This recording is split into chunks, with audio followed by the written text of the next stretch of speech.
Eccolo qua, in questo momento Sergio Mattarella è spuntato a bordo della propria auto, si sta portando nel punto prestabilito dove ad accoglierlo, ripetiamo, ci sarà il presidente della regione Massimiliano Fedriga e il sindaco di Ampezzo Benedetti.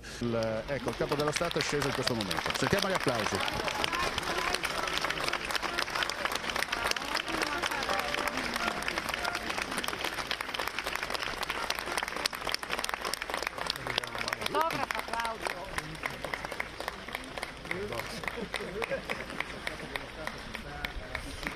Presidente!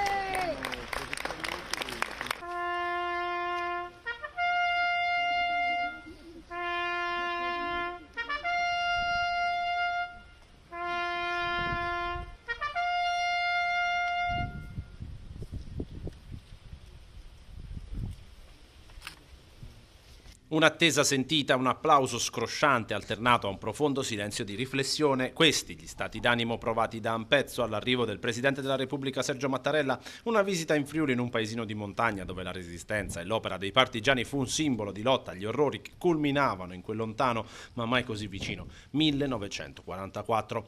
Le donne hanno sempre avuto un ruolo importante e per noi è importante anche mantenere la tradizione e ricordarle sempre. Sì, è un grande onore per il Paese, una ricorrenza da celebrare, da ricordare. La sua sensazione a caldo alla vista del capo dello Stato? Beh, anche toccante la cerimonia della corona davanti al monumento ai caduti, ricordando tutti quei poveri ragazzi che sono citati lì, tra cui un mio prozio. Occhi sgranati, qualche lacrima di commozione di fronte alla figura del capo dello Stato che con la sua presenza ha celebrato al meglio l'80ennale della zona libera della Carnia. Emozionata dall'inizio alla fine. Abbiamo lavorato tanto per questa festa, per questa venuta, contenta di aver visto il primo cittadino dell'Italia e va bene così. Certamente. È una figura che unisce tutti gli italiani, è molto autorevole.